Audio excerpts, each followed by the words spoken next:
Hey guys, what's up? Welcome back to the channel. It's Cynicalex, and you know what time it is. We got the brand new tier list coming to you hot at the end of August to calculate and sort and list all of the best new uniforms that we've gotten, all of the best new upgrades that we've gotten, and to see where the meta has gone in Marvel Future Fight. Now, few little PSAs before we get going here. Of course, as always, this is just my own opinion. You're more than welcome to build characters however you want and play this game however you want. 249 pending 250 characters, so there's more than enough different ways to cut the cheese. And two, I got rid of the Infinity Ultron tag, which was a little robot that we had on characters like Makari and Valkyrie and stuff like that. And I felt I removed it because I felt like it wasn't really helping anyone. Very few characters were getting it anyways. I wasn't keeping up with adding it to new characters, and it sort of represents a growing trend, or sadly an ongoing growing trend, where players are not incentivized and encouraged to build and push harder into now Gore, but also Infinity Ultron. Now, of course, you'll do stage 1 or stage 10 once to get the icon. Maybe you'll push a little bit higher one time just to get one of his higher level artifacts, get his 5-star artifact at level 30 or 40 or whatever, and then just dip. But other than that, you don't need the little icons here on the tier list, and it sort of clutters things up more than it needs to. So with that out of the way, let's dive in. We have to cover the Hulk the Hulk Fear Itself update, and then the subsequent Warriors of the Sky Kamala Khan Miss Marvel Disney Plus update. So we can start off with that one because it was more recent, so it's in people's memories. Kamala is absolutely busted. Now, I'm putting her at the top here of meta defining, but I want to cover this early in the video because I've gotten a lot of questions about this. Alex, you're saying that Kamala's uniform is really good. It is really good, yes. Alex, you're saying that it's almost a must-buy. Yeah, well, that's sort of how it works with the ranking system. If the uniform is as good as Miss Marvel's is, I would be lying to you if I said it's not a strong recommendation. There really isn't a such thing as a must-buy uniform anymore, but it's very close, right? It's as close as we get all year. But Alex, what about the data mine? What about the changes to Black Widow's character in the data mine files, in the game files? And what about the idea that we're going to get a tier 4 speed? Aren't they going to be better than Miss Marvel Kamala Khan? Yeah, probably, but I can't guarantee that, and I don't know when that's going to happen. So that's absolutely something to consider. 100%. When we get a speed tier 4, are they going to be better than Kamala Khan? Probably. Yeah, they are. Would you rather miss her uniform now and wait? You absolutely can. I really hate the idea of FOMO in Marvel Future Fight. It's one of the few ways that the devs consistently monetize us, by giving us this fear that if we don't buy the uniform now, we won't be able to get it at all. That's not true. It is true for characters like Storm and Iceman, which is why I was a bit more of an emphasis on that when they landed, because they're seasonal uniforms. But with Kamala's, it'll be around in October. You'll be able to buy, in September.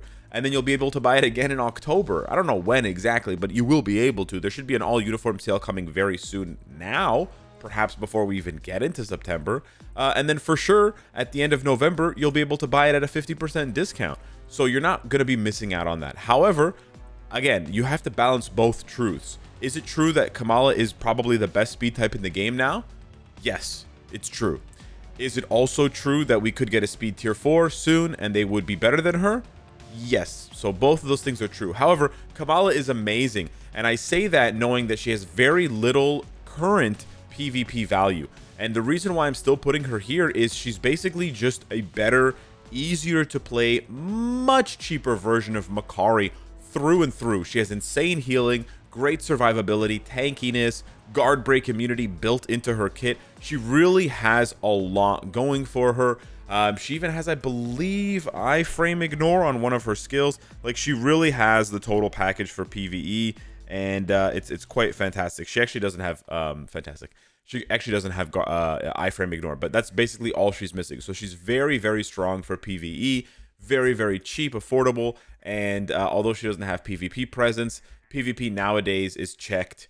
Speed PvP is nowadays checked by a big green monster that we're going to get to later. But yeah, I wanted to cover that about Kamala Khan at the top of the video because I've been getting a lot of questions about it, and I wasn't going to make a separate video about it, but it is important. As far as Blue Dragon and Sunbird go, Sunbird, not a lot to say here. He got one of the worst reworks I've ever seen in my life.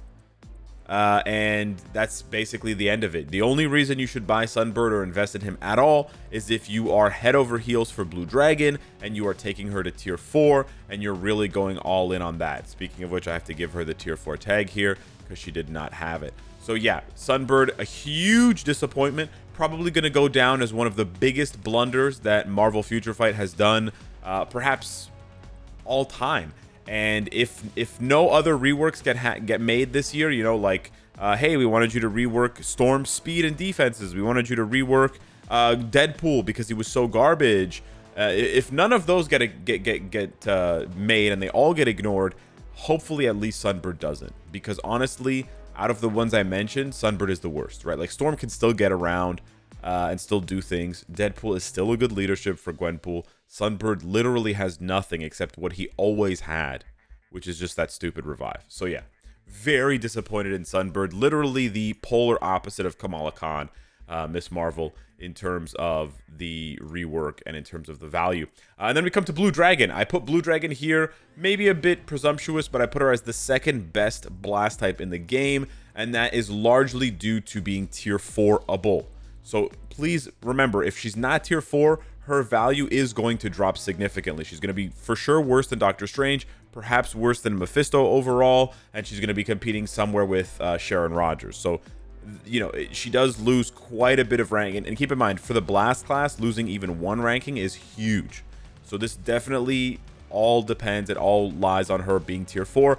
But she is basically the second two-way tier 4 here, where we're looking at a character that can do PvE and PvP content for you. The first character ever to have a tier 4 that deals damage, which is also huge. And you're probably wondering now, why haven't I tier 4'd her? Well, I haven't tier 4'd her because for me, the cost of tier 4 just continues to be too prohibitive, and I've reached sort of my limit, right? I ate so much cake. I was buying the tier 4 packs, I'm getting really full now. My cholesterol levels and my pre-diabetes is spiking in this metaphor, not in real life.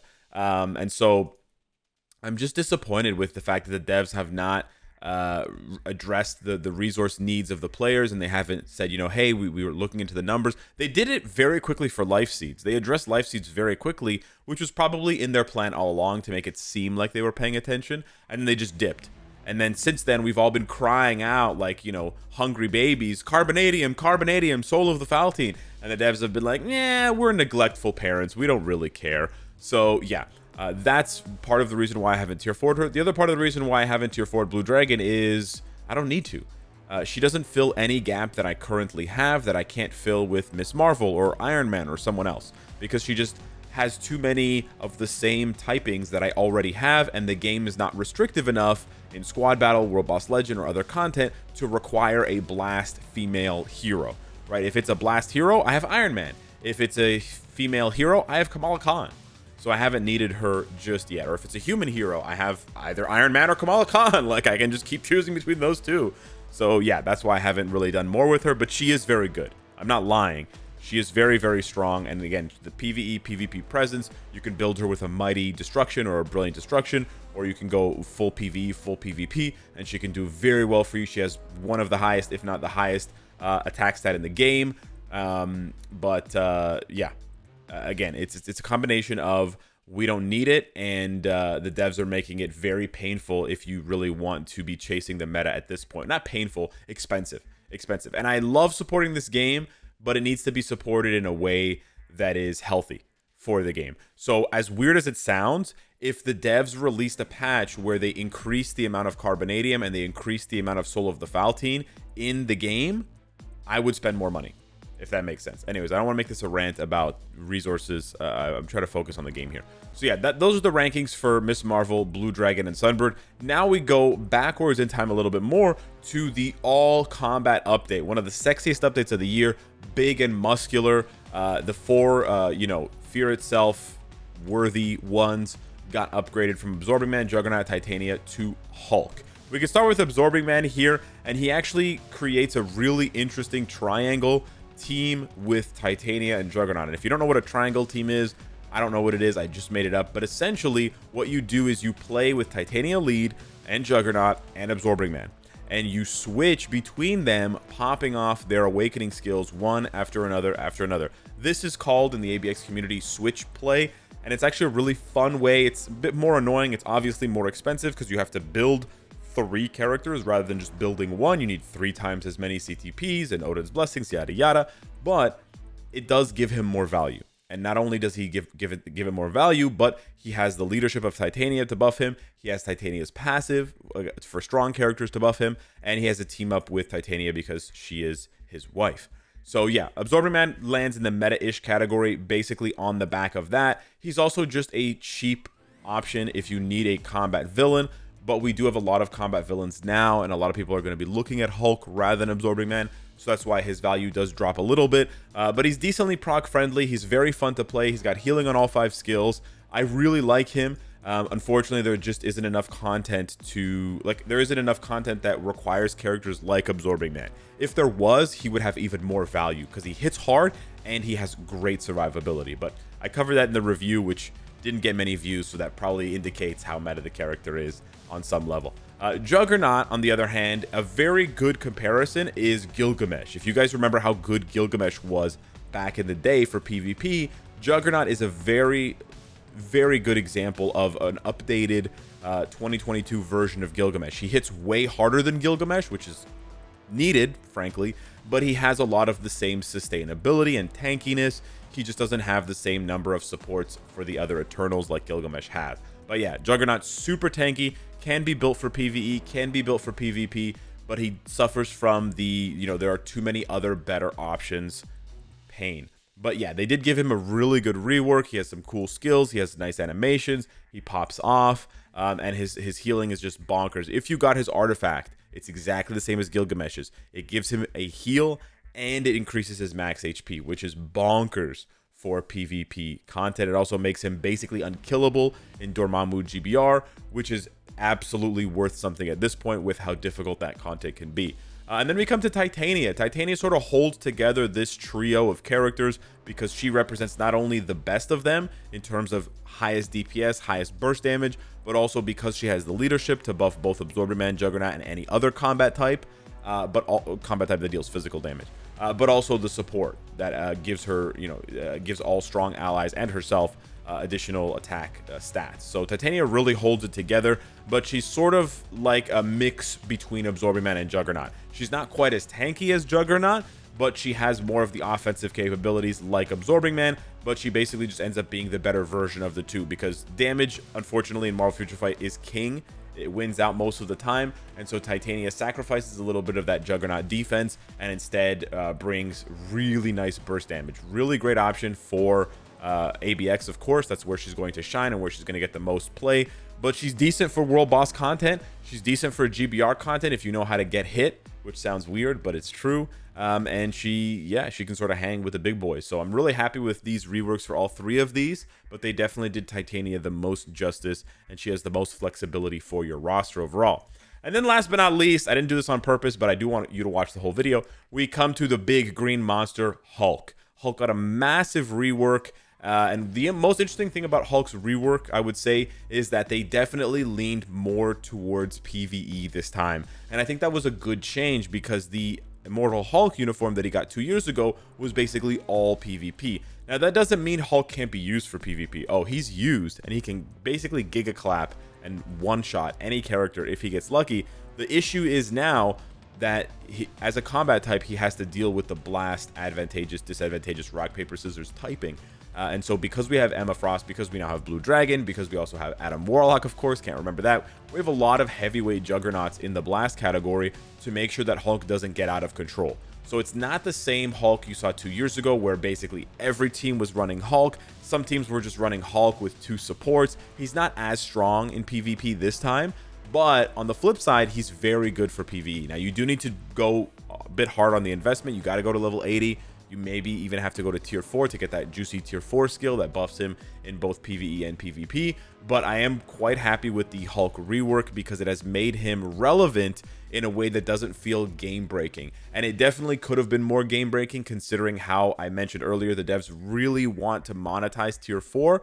but at least in that sense, they found a way to sort of balance the scales a little bit. But yeah, Hulk's third skill gives him tons of HP. Remember that Hulk's tier 3 skill gives him an extra buff based on how much HP he scaled. So you do want to combo the 6 back into the 4th skill. That was something that I made a mistake on in earlier reviews. But yeah, he's got a pretty smooth rotation. He's got debuff immunity on his 2nd skill. Really the only issue for Hulk is that his 5th skill has a really long animation where he creates this giant hammer and then he winds it up to slam it down. And that ability is very open for interruption. So you either have to calculate that and put that into consideration when you're playing him manually, or you have to, scale your attack speed as high to as close to 130% as possible and try to mitigate that really slow animation. But otherwise, he's got great skills, right? 2 has a nice snappy animation. 3 is very easy to cancel, and it has a nice sort of protection aspect to it. Like, usually when Hulk does his 3rd skill, he doesn't get one shot by Adam Warlock's 2nd skill. It's this tricky little thing that happens in PvP. And then he's got one of the best 4th skills in the game. That thing does so much damage, and it just claps. So yeah, really happy with Hulk's rework. I think the combat types definitely got better. You can see they're finally starting to have some representation in the top of the meta in sort of a balanced way. So I am happy for that for sure. But then on the flip side, we did have a couple of duds, and Sunbird is really just staring at me with an ugly look. And he needs to be fixed. So yeah, a pretty interesting update. I would say it definitely breathed a little bit more life into the game than other updates more recently, because the focus wasn't exclusively on, hey, look, shiny new tier 4. Titania and Kamala Khan both have as much value, if not more value in some cases, than those tier 4s, depending on what your roster needs. However, we are seeing the meta start to slow down and become stale because there's just too many good characters. And part of the reason for that is reworks, which is a good thing. But the other half of the story is that there just isn't enough content that is requiring and sort of necessitating building specific characters. So I think the devs need to address this. We've said this before, but basically, updating the requirements and having them change monthly for something like squad battle, updating Shadowland and adding new stages and adding new stage requirements and adding higher difficulties. This sort of thing is going to have a more pronounced shift in the meta than just, hey, another update with 4 uniforms, another tier 4 update, and so on and so forth. So yeah, we'll keep you updated, but that's definitely what I'm looking forward to in the future, maybe hopefully by the end of the year or before the end of the year, to really shake up this tier list over here. So yeah, hit me up in the comments down below. Let me know what you think. Thank you so much for watching, and I'll see you in the next one. Take care.